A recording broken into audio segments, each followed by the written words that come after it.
नरेला प्रसिद्ध भाजपा नेता पूर्व विधायक नीलमन खत्री एक बार फिर न्यूज 100 खबर पर जानिए चुनावी विश्लेषण। न्यूज 100 खबर में आपका बहुत बहुत स्वागत है। चुनाव प्रचार और चुनाव भी हो चुके सभी राज्यों के, और हमने तो देखा खासकर नरेला में कार्यकर्ताओं के साथ मिलकर आपने बहुत मेहनत की है अपने लोकसभा प्रत्याशी चंदौलिया जी के लिए, और इस मेहनत का जो फल है नीलदमन जी अपने वोटरों को लुभाने में कितना कारगर साबित होगा, इसके बारे में आपका क्या कहना है? निश्चित रूप से लोग, पूरे देश की जनता मोदी जी को तीसरी बार प्रधानमंत्री बनाना चाहती है, और उसी को देखते हुए नरेला क्षेत्र की जनता ने भी भाई योगेंद्र चंदौलिया भी अपने आप में काम करने वाले इंसान हैं, और वो उनका काम जो है लोगों ने देखा भी है। इसलिए उनको, मुझे ऐसा लगता है कि नरेला क्षेत्र की जनता ने बहुत अधिक प्यार दिया है।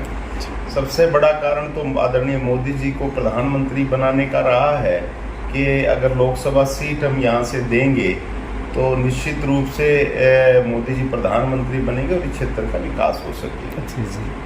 लगता है कि सरकार बनने पर कुछ नई योजनाएं भी आने की संभावना है नीलदमन जी? निश्चित रूप से भाई योगेंद्र चंदौलिया जी बहुत ही मेहनती कार्यकर्ता हैं, पार्टी में पदाधिकारी रहे हैं, अन्य मंडल से लेकर के, जिला से लेकर के, प्रांत और राष्ट्रीय स्तर तक के 39 साल का उनका सामाजिक और राजनीतिक जीवन है। 15 साल निगम पार्षद रहे हैं, और उसके साथ साथ मेयर रहे हैं, दिल्ली के स्टैंडिंग कमेटी के चेयरमैन रहे हैं, तो काम करने का भी अनुभव है।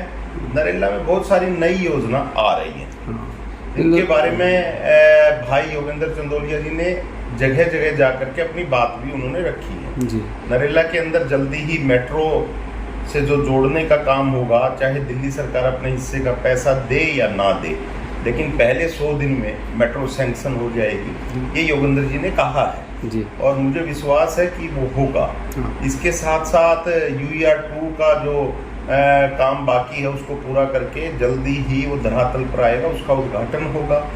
इसके साथ दिल्ली यूनिवर्सिटी यहाँ लेकर के आने की बात हुई है, IB यूनिवर्सिटी यहाँ आने की बात हुई है, अंतर्राज्यीय स्टेडियम जो है यहाँ बनेगा, एक क्रिकेट का बहुत बड़ा स्टेडियम यहाँ अंतर्राष्ट्रीय बनने जा रहा है। उसके लिए भाई योगेंद्र जी ने कहा है जितने भी क्षेत्र में पार्क है सबका सौंदर्यीकरण, जितने भी गांवों में कम्युनिटी सेंटर हैं उनका जो है विकसित करने का काम, उनमें जो अगर टूट फूट है या पुराने हो गए उनको नए बनाने का काम, और इसके अलावा बहुत सारी, जैसे दिल्ली सरकार में अभी तक राशन कार्ड नहीं बना रहे कई साल से, उन्होंने कहा है कि हम ये कार्य दिल्ली सरकार का, लेकिन उसके लिए संघर्ष करेंगे, वो काम भी कराने का काम करेंगे।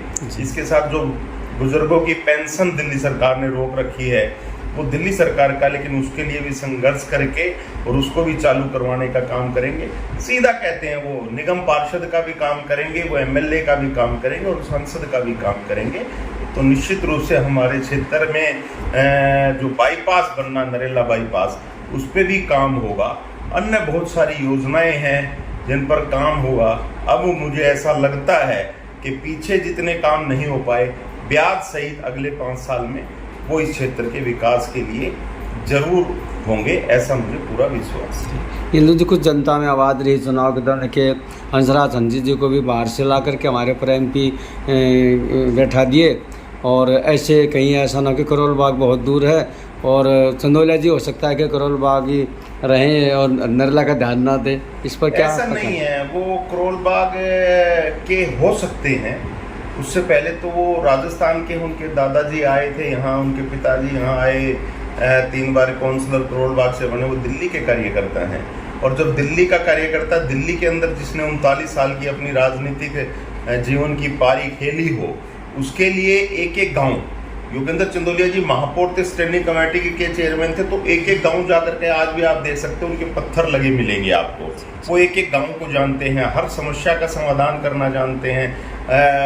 वो कह रहे हैं कि सांसद नहीं, सांसद का काम तो मैं करूंगा, लेकिन काउंसलर का भी काम करूंगा। नाली अगर ठीक करानी होगी, गड्ढे भरवाने होंगे, लाइटें ठीक करानी होंगी, इसी प्रकार विधायक के भी काम, जैसे पेंशन बनवाने का काम है या राशन कार्ड का काम वो नहीं कर पा रहे, तो उसके लिए संघर्ष करके उन कामों को भी करेंगे। नरेला में बाईपास बनाने का काम करेंगे। योगेंद्र चंदोलिया जी जमीन से जुड़े हुए व्यक्ति हैं। वो पोल पर चढ़ कर के जो है लाइट भी ठीक कर सकते हैं, और पोस्टर उन्होंने अपने हाथ से लगा रखे हैं। दिल्ली में वॉल पेंटिंग उन्होंने कर रखी है। तो एक ज़मीन से जुड़ा हुआ व्यक्ति, एक बहुत गरीब घर में जन्मा व्यक्ति है, और निश्चित रूप से इस क्षेत्र के जो है विकास जो होने की मैं बात कर रहा हूँ वो निश्चित रूप से होगा। यानी ज़मीन से जुड़ करके कार्य करेंगे। हाँ, बिल्कुल बिल्कुल बिल्कुल। बहुत बहुत धन्यवाद नीलमन जी, आपने जो जानकारी दी इसके लिए आपका बहुत बहुत। आपका भी महावीर जी बहुत बहुत धन्यवाद करता हूँ कि आपने जो है मेरी बात सुनी, और मैं सभी क्षेत्रवासियों को, मुझे लगता है 4 तारीख को जो होने वाला है वो एग्जैक्ट पोल में भी आया है, सभी क्षेत्रवासियों को बहुत बहुत धन्यवाद करना चाहता हूं कि उन्होंने भाई योगेंद्र चंदोलिया पर, आदरणीय मोदी जी पर जो विश्वास किया है। मैं आपको पूर्ण विश्वास दिलाता हूं कि जो उन्होंने कहा है वो अवश्य पूरा होगा, और आपके विश्वास पर हम खरे उतरेंगे। धन्यवाद। जय हिंद, जय भारत।